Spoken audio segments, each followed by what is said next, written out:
Media అందరు వస్తారంటే మీరు మీడియా ముఖంగా చెప్పాలన్నప్పుడు మాత్రం మీడియా వస్తుంది కదా, అందరూ కూడా వచ్చేసేసి మీ దగ్గరికి అయితే రారు.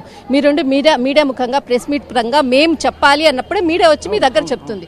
అటువంటప్పుడు మీరు చెప్పేటటువంటి విషయాలు ఏదైనా కానీ అక్కడ ఏదైతే ధర్నా చేశారన్నారు, ఇక్కడ కూడా చూస్తే ఇక్కడ కూడా ఇలాంటి సిచ్యువేషన్ ఇప్పుడు దీని వల్ల చేయడం వల్ల మీరు దేని ఇక్కడ నుంచి మీరు ఒక్కటే చెప్పాలనుకుంటున్నాను. ఒక్కటే ఇప్పుడు కలకత్తాలో జరిగింది, ఆ రేపును మనం అందరం ఖండించాలి. అలాగే నిర్భయ కావచ్చు, ఇలాంటివి ఓకే. బట్ ఈ మధ్య కాలంలో చూస్తే అంటే 99% of the false cases rapes ఎలా రిజిస్టర్ అవుతున్నాయంటే అబ్బాయి అమ్మాయి ప్రేమించుకుంటారు, శుభ్రంగా తిరుగుతారు, ఓయో రూమ్స్ అంటారు, ఊటీలు అంటారు, కొడైకెనాల్ అంటారు, అంతా ఒకనొక రోజున ఆవిడకి ఇష్టం లేని పని ఏదో చేస్తే రేప్.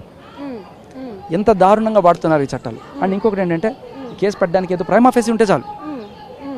ఈ అబ్బాయి ఉన్నాడు కెవిన్, ఇతని గురించి చెప్తా. ఇతను ఒక అమ్మాయితో ప్రేమలో ఉండే, కొన్నాళ్ళు ప్రేమలో ఉన్నారు, ఆ ఫోటోలు అన్నీ ఉన్నాయి ఈ అబ్బాయి దగ్గర. తర్వాత ఏమైంది, ఒక రోజున ఏదో గొడవ అయింది, ఈ అబ్బాయి మీద రేప్ కేసా ఏంటది, స్టాకింగ్ కేసు పెట్టారు. అండ్ ఆల్సో నేను ఫొటోస్ వీడియోస్ మార్ఫ్ చేశానని చెప్పేసి రాంగ్ కేసు పెట్టారు. So the police actually seized my gadgets. ఇప్పుడు నాకు జాబ్ పోయింది దానివల్ల. నాది హైదరాబాద్ అండి.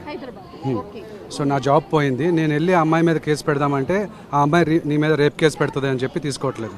సో అందుకని నేను లా చేస్తున్నాను, యాక్చువల్గా ఎల్ఎల్బి చేస్తున్నాను.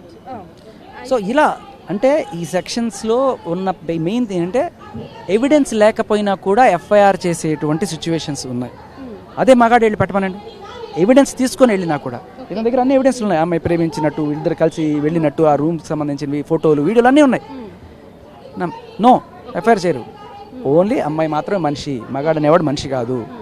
మగాడు కుక్క కన్నా హీనం మన దేశంలో. ఎనిమల్స్కైనా రైట్స్ ఉన్నాయి, ట్రాన్స్జెండర్కి రైట్స్ ఉన్నాయి, ఆడవాళ్ళకి రైట్స్ ఉన్నాయి. మగాడికి ఏ రకమైన హక్కు లేవు, వాటి కోసం పోరాటం చేసేవాళ్ళు. అందుకే ఇవాళ ఇక్కడికి వచ్చాను.